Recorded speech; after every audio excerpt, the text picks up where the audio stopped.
Weston has delivered the cross, knocked down by Craw. This is Piggott! Now Wayne Gray, last knockings of the season. Wayne Gray for the title! It's Sam Wood, and Bentley has managed to get to it. It's Eastwood this time. Oh, what a goal! Freddie Eastwood has given Southend the lead with a goal that any Manchester United player would be proud to score. Hello and welcome to the Matchday Live. For the second time, we may have forgotten to press go live. Nobody noticed though, so we're here. And you definitely hear us this time, which is either good or bad. We'll let you be the judge of that. Unfortunately, it's another frustrating day for Southend United. Hopefully it's not us that's the jinx. It's 2-1 nil defeats at home in succession since we started these after-match phone-ins. And it's a frustrating day. And went across the room by Paul. I'll introduce you again.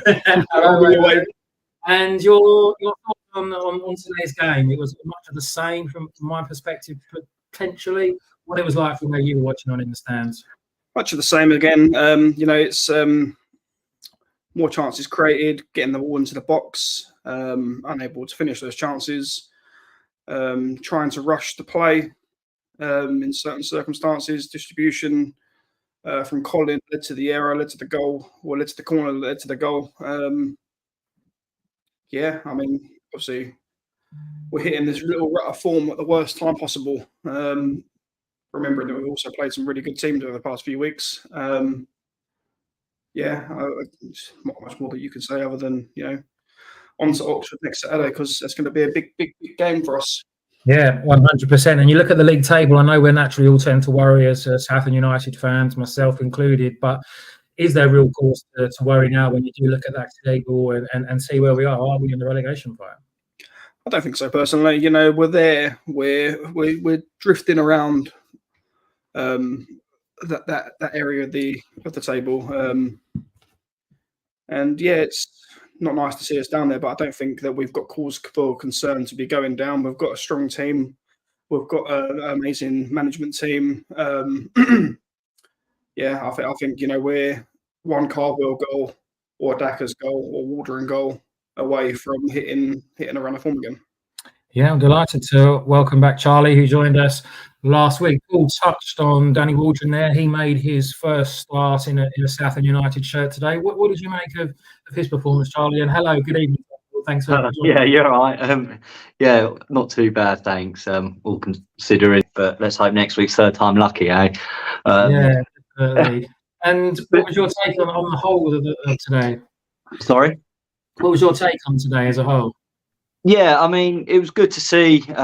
You mentioned about Waldron starting today. I think it was promising to see him starting that. I think it shows, I think in a minute he's still trying to get up to speed with the game, full-time football and stuff. It's probably just a little bit off it a little bit, but with game time that will come and full-time football training and stuff like that. I think that's going to come in time. I was quite pleased to see him, to be fair, the way he started and that he was sort of running down like the lost causes quite a lot and making things happen which normally wouldn't have done, chasing the last balls and forcing errors and stuff. So I think some real promise there, but with the whole game, like we said earlier, it's a bit much like last week really. It was balls in the box but no one on the end of them, unfortunately, and it just seems a little bit at the moment a bit samey. Everything's sort of coming reliant on Bridge on the left hand side, and I think we need to sort of maybe try and mix it up a little bit. It's just in the middle we don't seem to have that sort of player can grab the game by the scruff of the neck and turn it on really and create anything down that middle. I mean, we had a glimpse of it with Crowther in the second half where him and Sandak linked up straight down the middle, and he had that, brilliant opportunity. And maybe a bit unselfishly, he tried to make the pass for Cardwell for a tap in, but sometimes you think just put your foot through it. Like, it's all nice, the build up play and getting in, the crosses in and the tap ins, but sometimes I think we just need to get our foot through the ball and have a few more opportunities outside of the box really.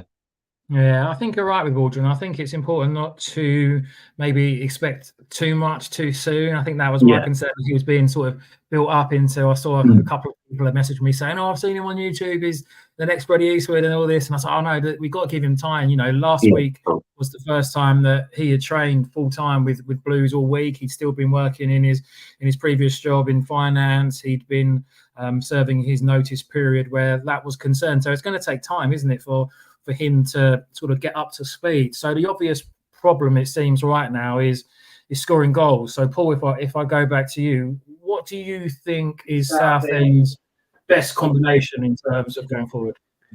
It's hard one, isn't it? Because we're still learning. We're still learning everything we need to learn about. Even Dackers. I mean, Cardwell and Waldron worked well. Waldron tired towards the sort of 55th to 65th minute. When Sandat and Dackers both came on, it offered something new, but we seemed to lose our shape. Yeah, again, it's hard to say straight away what the easy fix and the best solution is. Definitely. And joined now by another keen Southend fan, Scott, who will be coming to join us. Scott, thanks for joining us this evening for your debut. Your thoughts on this afternoon game? You would have heard what the gentlemen have said about the match. Do you echo their views, no pun intended, or how did you view it?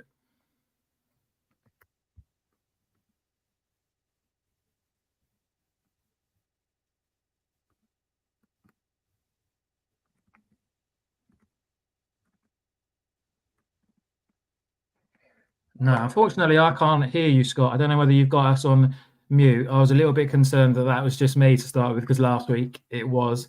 So I'm sure you're making a lot of sense. And whilst you try and fix that, I'll ask the same question to Charlie. What do you feel is Southend's? I know it's early days, so Waldron's first start today. Dackers has only had 2 or 3 appearances. And same with Henry Sandat, although he's been here before and he's been here a little while since his return. What do you feel is the best strike partnership for Southend?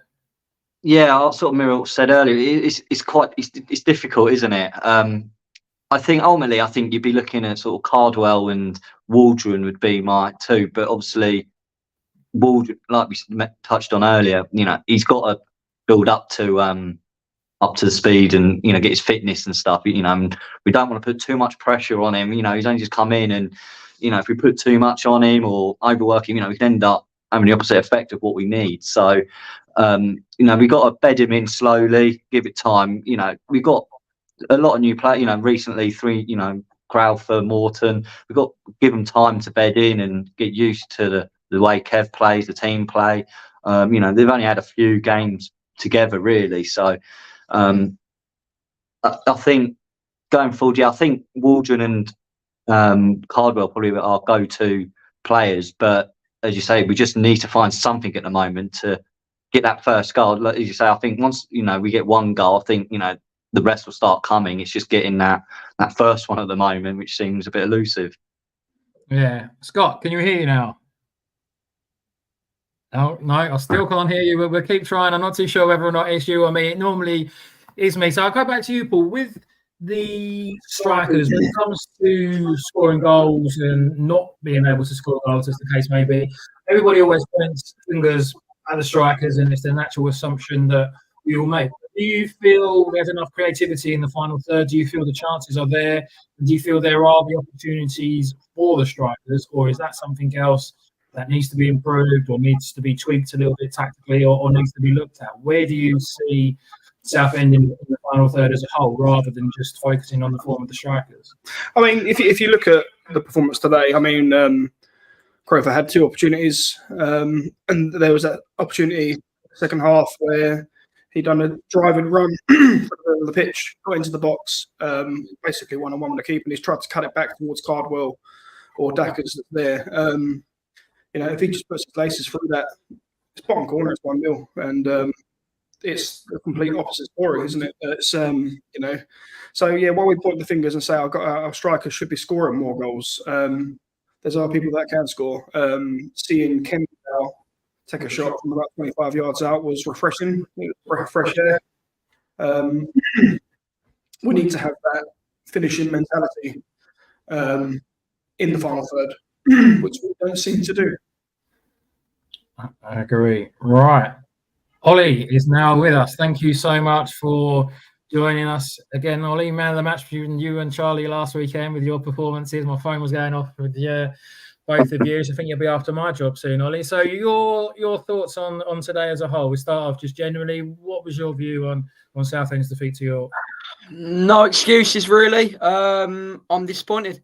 I'm really disappointed. I thought honestly, there wasn't much creativity in that first half. I think there's a real lack of cutting edge, and it's really quite worrying because there's 3 games without that goal now, and that's a worry. I think now we are down there now. Like last week, it was kind of, we were talking about playoffs maybe slipping away, and I think actually now it'll be interesting to see the response from within the club, because I think actually now the people within the club are going to be thinking we're in a relegation battle here, and I still think there's 4 worse teams. I still think in terms of relegation will be fine, but honestly, it is a real concern. I think like there was a moment where Adam Crowther was through on goal, and I'm thinking, I know he's a centre back, but I'm thinking, why haven't you just shot? Like he's through, and it's like he tries to play it back to Sunday. It looks like, but I'm thinking you're there. Like, and as soon as Gus White gave away that corner, I was like, I know it's coming. I know exactly. It came in, and I thought, and I actually said at half time, if we don't get a goal early first half, York are going to grow in confidence, and they did. And credit to them, I think they executed their game plan really well. Yeah, I'm disappointed. I really am.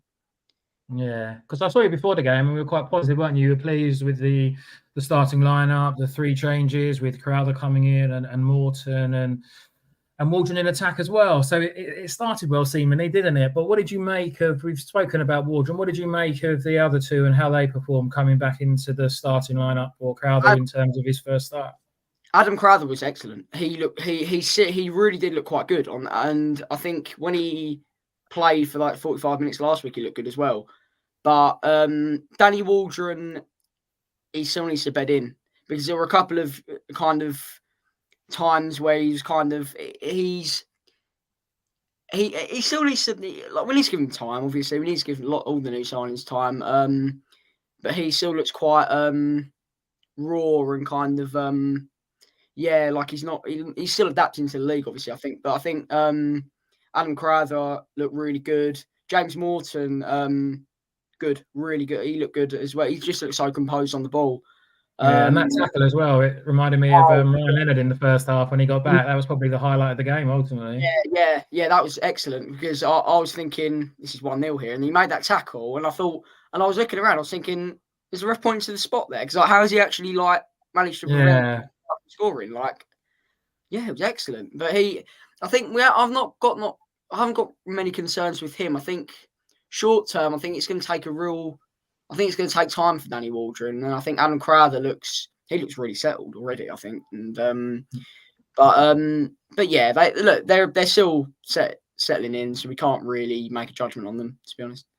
No, you're right there. And Phil is joining us now. Phil, you're on camera. We can see you. Good to see you again. I know I spoke to you before the game, and we were looking forward to the match, weren't we? Ultimately, it turned out to be a frustrating one. What was your take? How did you view today's game, mate?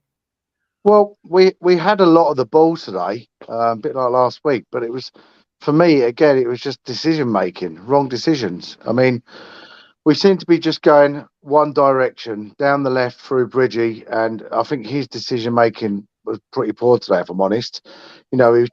At times when he should have put the ball in the box, there were times we were hitting the ball in the box. I couldn't, last week, I've got to say, Gateshead shut us out. Defensively, they were very good. But I thought today the opposition allowed us in. They allowed us to get the cross in the box. But when it was coming in, the strikers weren't gambling in those areas. And the keeper was he had a free run to collect it every time. And there were times when we should have crossed it a bit earlier, but Bridge is trying to go round, and at that time, it's like it was just the same thing every time. Every time he did get round them, he's just trying to play it across the box rather than pulling it off. No one was pulling off those runs to have a dig from the area. And, I was saying to Ollie Coker sort of later today, we kind of missed him because those areas he likes around the D to pull shots off, but no one was kind of willing to pull off or even willing to have a shot from the D. It was going the same areas, and the opposition were just reading it every time. So yeah, just frustrating day. And yeah, I mean Crowther, I agree. I thought he had an excellent game in the back. He looked so composed, and I think he's going to be a Rolls Royce of a signing. You really can see it, but really frustrated with him trying to take it round the keeper when he's got a free shot on goal. Brilliant run to get in that position, but then what are you doing trying to go around the keeper? I think he's just trying to be unselfish, isn't he? He's trying to be one for the team. You ain't got time. You ain't got time. Yeah. When you've had all game and you've not had a shot, you're in a position, just pull the damn trigger. You know, I guess like in hindsight, he's new to the team. And he's the goalie saves it, and then you could say like, "Oh, why didn't he pass like Harry Kane with Raheem Sterling?" Yeah. I get it, but you've got to be a bit selfish, I think. Yeah, that's the striker in me. I would have pulled the trigger, you know. Oh, you're a striker yourself, boy. Maybe that's the secret will get you on the pitch, mate. I was well. Someone's got to shoot, mate. I'm not sure I've got the leg to run anymore, but there's no end to your talent. So we're talking about Southend attacking wise and going into the final third. What about the other end of the pitch, Charlie? What do you feel about Southend defensively? Do you think we look solid today? Were there a couple of potential times when we tried to play it out for the back through Colin? I think they hit the post in the first half, and I know you can go back, but then it sort of led to the corner that they got, which they've then scored from. So are you concerned at all about Southend defensively? Or I know we've got a very good defensive record, so it would be hard, but just take it on today. How did you view the performances at the back? I mean, today, in general, I'm not worried about the defence at all, to be honest. I think it's one area of the team that we're very strong in. The goals that, the lack of goals that we concede, having one of the better defences in the league, shows that. But yeah, sometimes, it's obviously drummed into, and we play out from the back, and nice passing out from the back and build up, as we move on through the pitch. But there is some times where I just think we need to just get rid of it. Let's just try something a bit different. Sometimes, Cards is a big player up there. Let's just try and get it up there a bit quicker to them. And again, with Colin, sometimes I think he's a fantastic keeper. I think he's absolutely brilliant. But there's sometimes I think where he's got the ball, I think just release it a bit quicker. I feel sometimes he's holding on to it a bit, and you think he's just taking the sting out of the game. I think, if we could release it a little bit quicker, get on that front foot, and then I think, we can get in behind the teams. But to answer your question, am I worried about the defence or how I think they performed? I think I didn't really have any concerns, to be fair.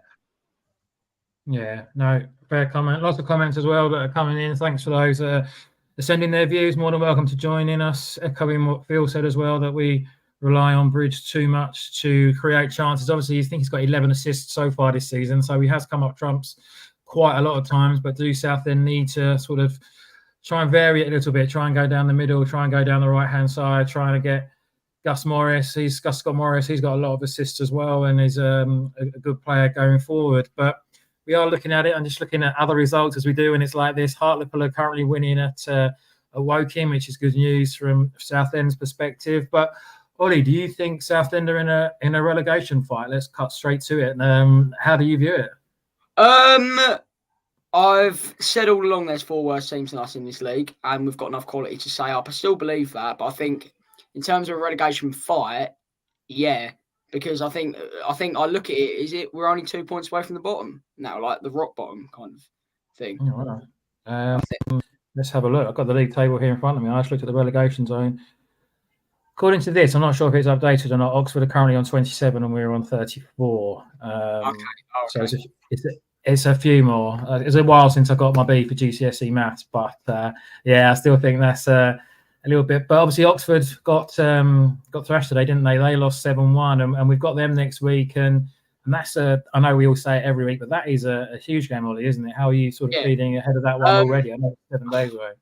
Well, I can't make it to Oxford, but I'm going to Maidenhead. I think those 2 games are the games you have to take points from. I think Oxford, especially if we lose that is a real. I think that is the concern really will sit in there. I think in terms of that game next week, it's like I say, if we have to go there. I say when we go away from home, I say I'll take a draw. But I think even a draw next week. I thought a draw today, and I wouldn't have been satisfied. I won't be satisfied with a draw next week either. I think we need to win, because I think it's 3 games without a win now, and I think in terms of kind of confidence wise as well within the group, you need wins to get that confidence. So next Saturday against Oxford's huge for me. I think that's a really big game. If we can win that, I think that kind of steadies the ship to a certain degree. And then after that, we can. I think we can kind of push on. But I think in terms of that Oxford game next week, that's a must-win now. Yeah, it's a very big game in particular, and we're looking at it.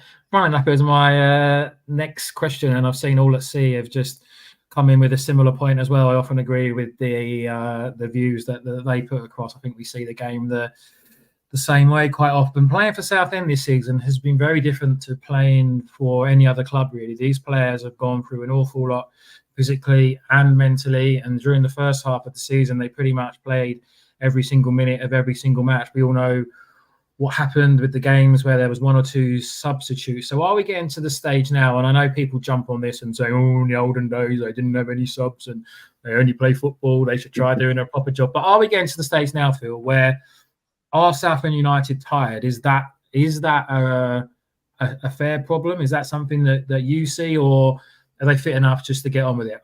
What are your opinions? I'll be interested to know.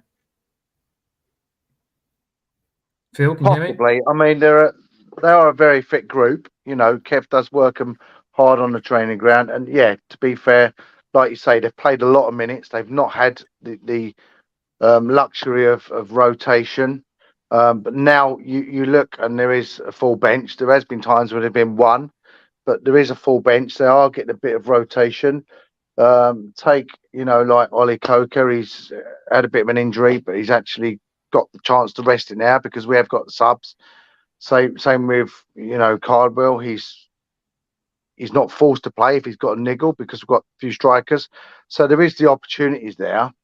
I think we've got enough quality, definitely, but have we got enough fight? That's the question. And unfortunately, the league table don't lie. We are in a fight at the moment. One win can pull us away, and then it only takes a win to bring a bit of confidence. And there's no reason why we can't then go on a run. But I think they are a fit squad. They are a fit squad, and there are numbers in there now. And Moulton bringing those guys in, Crowther, it gives a bit of freshness. But yeah, they've got to. Unfortunately, they've got to fight. You've got to find those fitness levels and fight, because that's what it's about now. It's not about quality; it's about fight. And you look at remember the West Ham team that went down with Di Canio, Joe Cole, Ferdinand, some unbelievable players. So quality is not the question in this squad, but is there a fight? And they've got to find the fight. They really have. That's great. Oxford's a must win. Fantastic. Thank you so much for joining us tonight, Phil. Enjoy the rest of your evening, and I'll see you on a tennis court very soon. So cheers, Phil. Yes. Thank you very much. Right, we've got a substitution here. I'm giving Scott another chance. Come on, Scott. Can you hear us? Let's have a drum roll. Can you hear us? Hear me? Yes. Yay.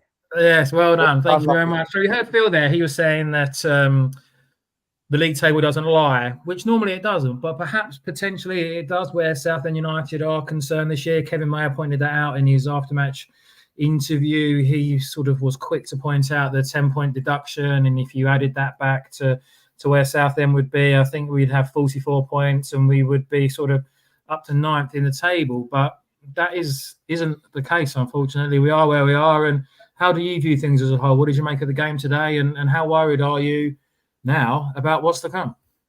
Yeah, obviously hindsight's quite easy to say. Obviously we can have the 10 points back, but I don't think obviously that's going to happen. So, yeah, as the boys said before, the table doesn't really lie, to be honest. I don't think we are. I don't want to use the phrase of are we too good to go down, but I don't think we are worse than the 4 worst teams at the bottom of the table. Today was a lot like the Gateshead game, really, a lot of huffing and puffing, going sideways. It's that old saying: if you don't shoot, you're not going to score. So, I mean, we have a lot of possession, and we built a good team and a good style of play. And it reminds me a little bit of like the old Arsenal sort of thing. They're trying to walk the ball into the net, whereas we have actually got a lot of players that have got a lot of quality on the ball. That if you shoot, it might go in. You know, deflection or what have you, bit of luck. You never know. So. Yeah, 100%. And we were touching on it only before. How do you view it? Do you feel that we're in a relegation fight?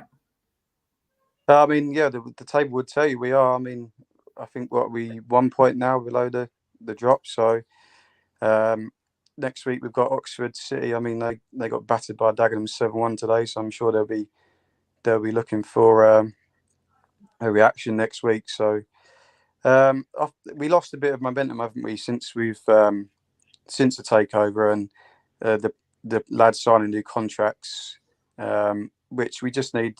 Obviously, as the lad said before, a goal just maybe to spark that Danny Waldron, maybe to get on the score sheet and maybe get a few goals till the end of the season. So I'm not concerned as far as relegation, but obviously we do need to get some results going if we're to escape that situation. So yeah, 100%. There's some more good comments in here saying that a good attacking number 10 would be good for Southend right now. It's been shared now and adding an extra dimension. And Ollie, there are goals in this South. I always think Noor Hassin's a quality player that could do more in that final third. I haven't got the stats in front of me, but I know it's quite a few games since he got an assist or he got a goal. And do you feel that there should be more players all over the pitch that should be scoring for Southend? And do they have the quality to be able to do this? Is there enough in this Southend team? Yeah, I think so. I mean, we've seen it from Noor quite a lot this season. Where I remember a game against Solihull, so he scored that probably one of the best goals. Great goal. And I think Ollie Coker, even though I know he's out at the moment, he scored some really good goals this season as well. But I think again there are moments. I think we tried it more, trying to shoot from outside the box and other kind of from everyone. But I think still, if you don't shoot, you don't score. And then you need to try and have a go, because the thing, like, we were trying to walk it in today, and it didn't really seem like it was ever going to work. Especially when York got their goal, we knew they were going to sit back, so they were kind of they were solid at the back today, York, and I think we were never really going to walk it in. So I think if you want to score, you've got to be having a go. I mean, I think there is enough quality in this team to do it. We've seen it, like I say, we've seen it from Noor. I've seen it. I mean, I've seen James Morton's goals at Western-super-Mare. He can do it. Cav Miley, I'm sure he could. He's he got a goal of the year last year, didn't he? Goal of the season at Torquay. Yeah. So, but yeah, there is definitely enough quality to do it. It's just kind of having that confidence to do it in the moment. Yeah, and when the pressure's on as well. I know there's always pressure in professional football. But another one here we've got sent in. Players aren't the issue. The tactics need work. We've been found out. Teams know what to expect. Charlie, is that a fair comment? Yeah, I think so. I think it's fair to say. I mean, obviously, we get a lot of success down the left-hand side with Bridge. His assists will tell you that, and the goals that we score from that sort of side in that area. But yeah, I think at the moment it's quite easy to read us, I'd say. We are quite heavy on the left-hand side, and as we mentioned before, there's very little sort of through the middle or on the right-hand side. So I think for teams that are coming in, I think Neil Ardley might have even said, he knew, he set up, he said, like, Southend are a threat from the left-hand side. We can try and keep that, shut off or show them inside, then there's very little opportunity for us, which I think is probably a fair comment. But like we said, we got the players in the squad that are capable. And is it just a confidence thing? Is it a pressure? I don't know. Only they can tell you that. But I do feel that, once one goal goes in, that confidence will lift. Strikers will tell you, it's a confidence game. More games that go on, without a goal, it starts playing on the back of their mind and that. And sometimes you just need an ugly goal, off the back, backside, a deflection, anything, As you said, if you don't shoot, you don't score. We just need that bit of luck. We see it with other teams, and how many goals have we conceded where they've just fired balls into the box and it's ricocheted to one of their players and it's gone in. Similar to today. So it just seems that we don't sort of get that bit of luck at the moment in a box. It doesn't ever seem to just drop to us on a 6-yard. I mean, it happened earlier on, to be fair, I suppose, with Ralph, in the first half, but it's very rare that sort of happening. I just think we need to capitalise in that middle area. And I think with Morton and Miley, I think they're quite similar players. And I think they're quite, they're sort of defensive. And I think it just gives Nor that bit of freedom to push on a bit more. We see it in flashes today. He's more than capable. He's a brilliant player. And I think, if he can push on, and I think he could be our outlet in the middle to really create something. Yeah, 100%. And I think Harry Cardwell's still working his way back to full fitness, isn't he? He was on fire earlier on in the season, getting the 12 goals in 24 games or whatever the ratio was. I know it was very impressive. And we need to get him up to speed, don't we, Scott? Because he's definitely someone, I think he's definitely someone that could get to 20 goals this year. Do you see that as well, if we can get him back to full fitness? Yeah, 100%. I mean, obviously, everyone was disappointed when he was out injured for a couple of months. And obviously, by the looks of it, he was carrying that knee injury for us and still doing pretty well, to be fair. I mean, some people might say that since he's changed his hair and had a haircut, that it's not quite gone. My mum always says that. I think it's the Samson effect, isn't it? When he got his haircut and lost his strength. So that's a psychological thing.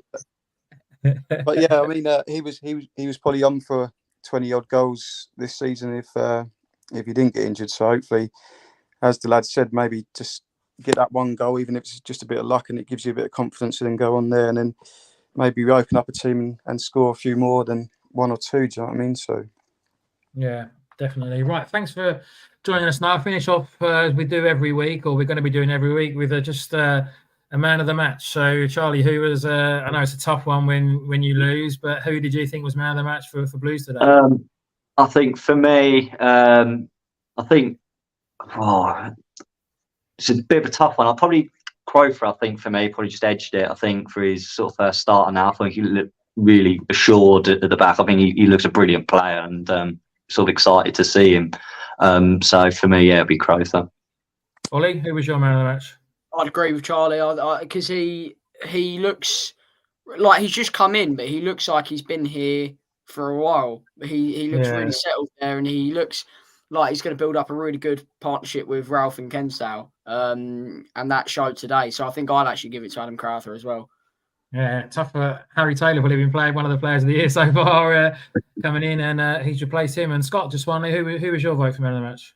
Yeah, I'd agree with Ollie and Charlie, 3 from 3 really. I think Adam Crofer deserves it. It was between maybe him and Ralph for me, but I'll go with Crofer. I mean, as well as he was composed on the ball at the back, he had a few chances up top as well. Obviously, he had a header that was saved, and the one-on-one which he squared instead of shooting himself. But yeah, he looks a really good addition to the squad, to be fair. So really pleased with him, and he looks like a good player. So brilliant. That is superb. Thanks you three for joining us.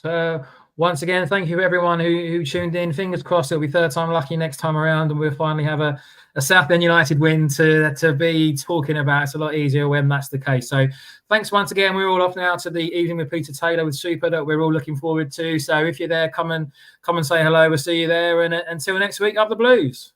Up Blues. Up the Blues. Up the Blues.